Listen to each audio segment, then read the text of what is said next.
Okay, so if you can just walk him round just in the walk.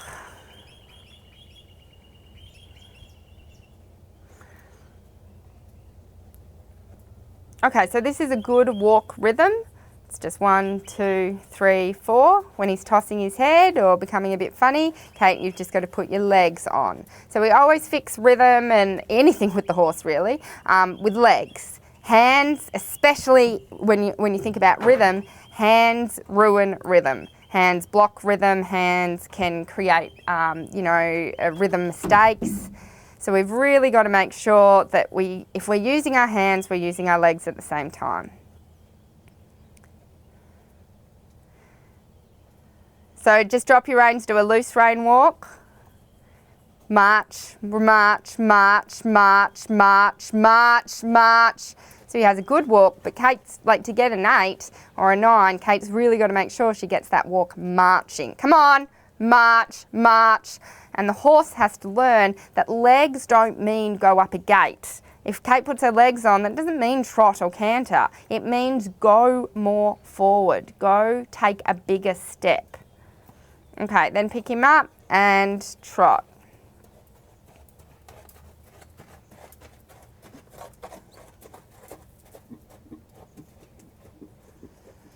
So in the trot, it's a 2 beat.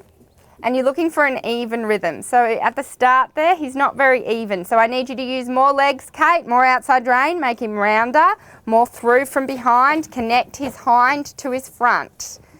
So he takes more regular steps. Come on, more inside leg, more rhythm, more through. Yes. Good.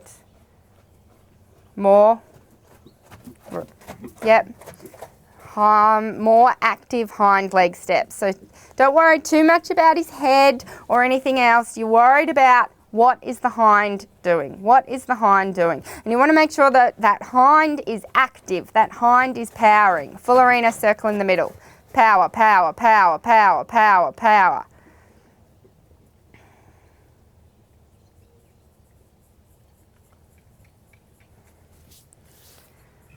So he has a tendency to disengage his hind legs. So he's not really using himself right now. So when he's not using himself, those hind legs kind of are not doing much, and his front legs aren't doing much, and it's not going to score extremely well.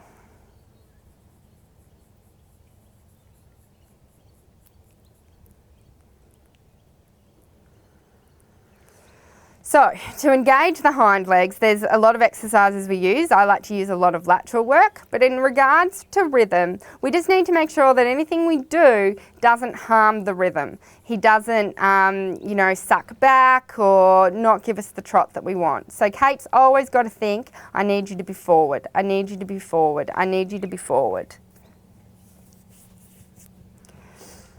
Good. Change the rein, 4-loop serpentine again. Keep the rhythm the same. Don't let him suck back, but don't let him run away. So he has a tendency, as soon as he's changed direction, to run a little bit. And he didn't do it, of course. Which is good. You want to see that no matter how the horse changes something, that the rhythm stays the same.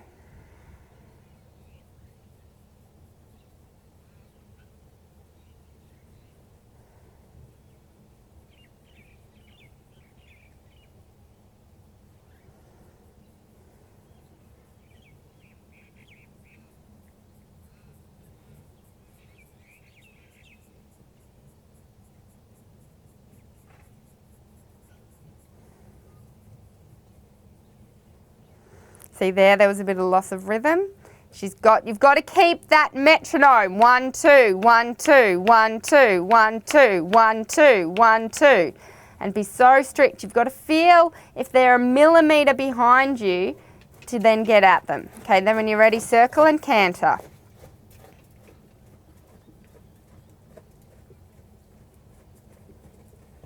Rhythm, come on, more forward. So you don't want the canter to go 4 beat. Tap, tap, tap, tap, canter. Think you're jumping over cavalettis. 1, 1, 1, 1, 1, 1. Got to have more canter. Got to have more canter. Good. Forward, down the arena when you're ready.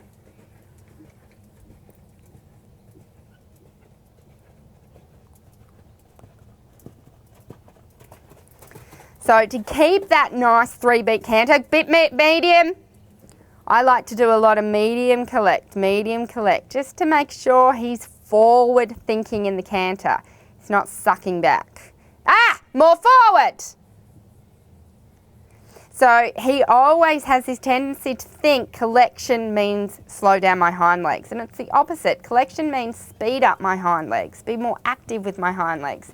Circle here again. You've got to tickle him under his belly a little bit, make him activate those hind legs, because he's thinking collection means slow down my hind legs rather than speed them up.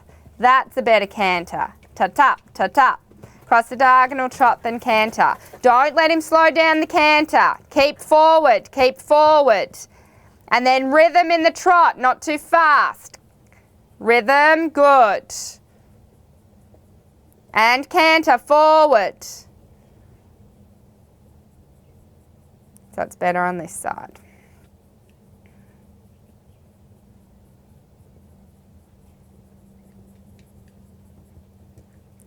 Good, circle.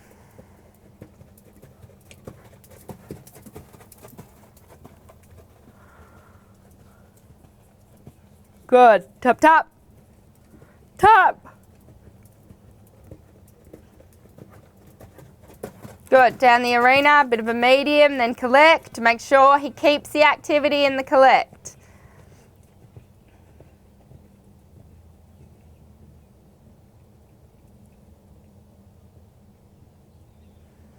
Rhythm, more forward. Yep.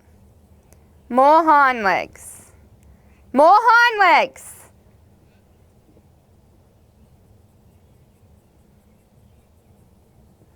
And then across the diagonal trot. Rhythm of the canter, rhythm of the trot. Good. Okay. And walk.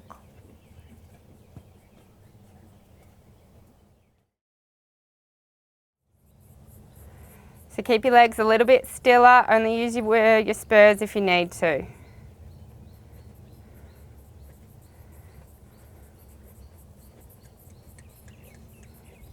Good, so Kate's nice and balanced in the saddle.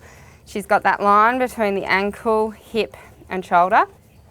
And those really gorgeous long legs are nice and long. And the horse is just walking along how he's meant to be, so they're both balanced, they're both relaxed. And she's going with the horse. Okay, when you're ready, rising trot.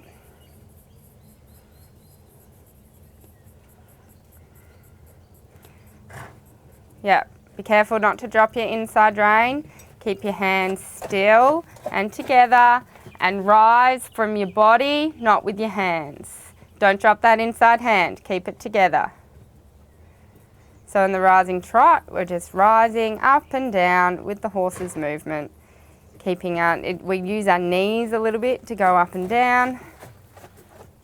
Okay, just watch your lower leg doesn't come back in the rising. Yep, good. Longer in the leg. Yep, steady in the hands. Good, and when you're ready, change the rein. Longer in the leg.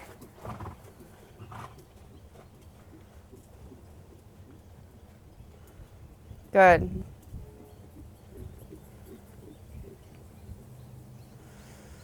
And you're just really working on your balance, your relaxation, and the ability to go with the horse. And to be able to use other parts of your body. Kate's got to use her hands, got to use her shoulders, got to use her stomach. She's got to look where she wants to go. There's a lot that she needs to do, as well as keeping her body where it needs to be. Good. Keep the rhythm. So our seat really influences the rhythm of the horse, and we've got to keep that rhythm nice and slow so the horse isn't running off with us, because otherwise we're not with the horse anymore. Yep, the horse has to stay with us. Okay, then a 3-loop serpentine down the arena.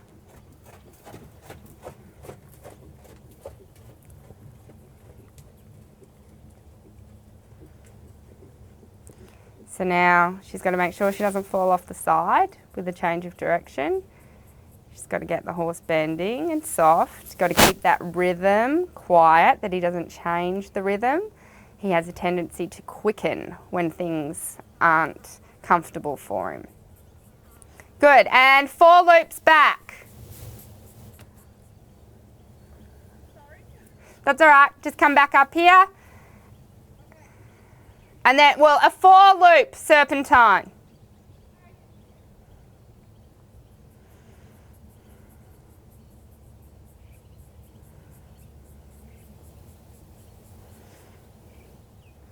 So now we're making it harder by doing 4 loops. And she's got to maintain her seat, her stomach. And that's all perfect. Because he's going, wow, this is different. You're feeling different. Good, and 4 loops again down the arena again. Make sure you hit the arena.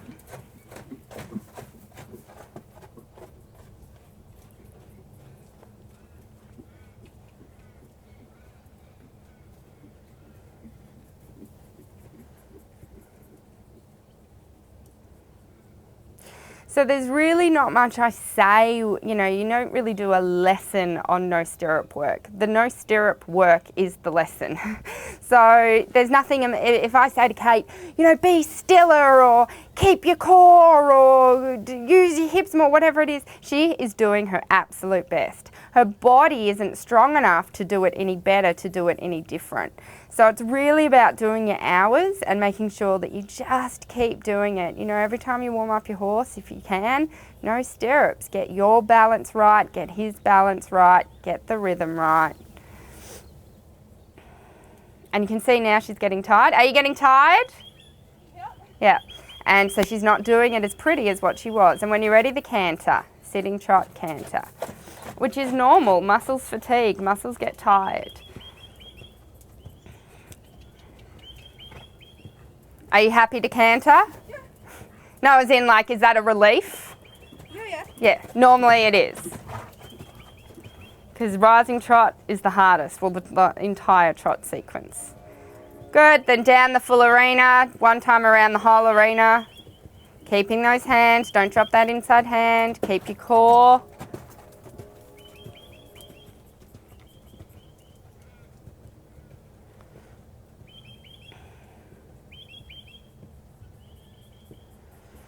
So we just wanted to pop this in for you to feel inspired, going, okay, it's not always going to look 100% perfect or 100% pretty.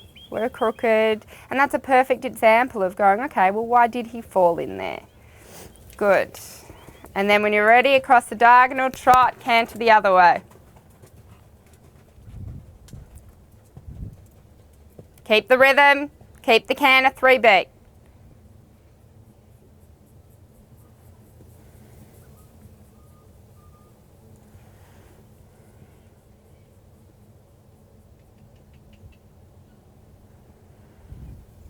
And you can still see the core's not strong enough in the canter. Kate's got to flatten that back a little bit more and rub it up against the blackboard a bit more, which is just going to take that strength in the back and strength in the stomach to be able to just have that strength to be able to drive the horse.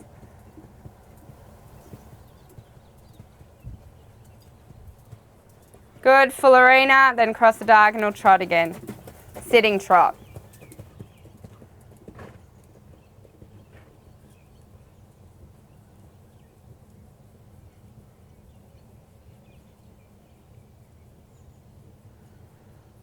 Wherever you are in your riding journey, if you go, there's no way I can canter, then just walk. Walk and 2 steps trot, walk. Build on it. Build, create a base and keep working on it. Good. Sitting trot, circle here. Don't drop that inside hand. Stomach. And no stirrups is so good for your sitting trot. Keep that inside hand. Good. 4 loops serpentine down the arena, sitting trot, and then 5 loops serpentine on the way back.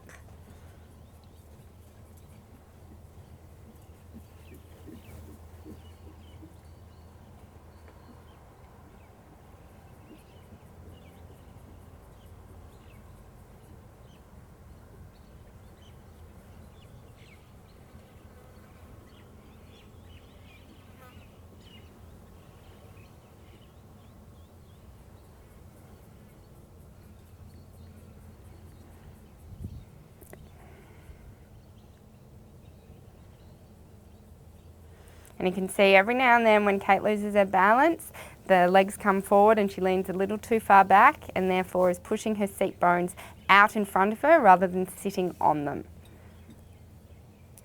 So she's just got to find that balance where she can sit on them the whole time, no matter what the horse does, because that's when you feel strong. That's when you feel that nothing's going to happen. She knows she's going to run out of room because the camera's there. Okay, and walk. Cool. What'd you learn? Balance is really important. She's saying balance is really important. That's what you learned. Good work. Anything else? And through the changes of direction. Yeah. Did you feel like you were going to fall off? Yeah, sometimes you feel your weight really stiff, so you need to keep a really strong core. Yep. With two even seat bones. Yep. So Kate was just saying she really felt on those changes of directions that you do fall off the side unless you've really got both seat bones connected to the horse. Good. Okay. So how was it? Lots. I'm sure that your head's a bit spinning going, wow, I've learnt lots of stuff. But it's all good. You're right where you need to be and it's going to make more sense as we go along. Like I said, you can't, you're learning everything month by month, but it's not as if you've got to master this and then moving on. Mastering your seat, I'm still working on it every single day.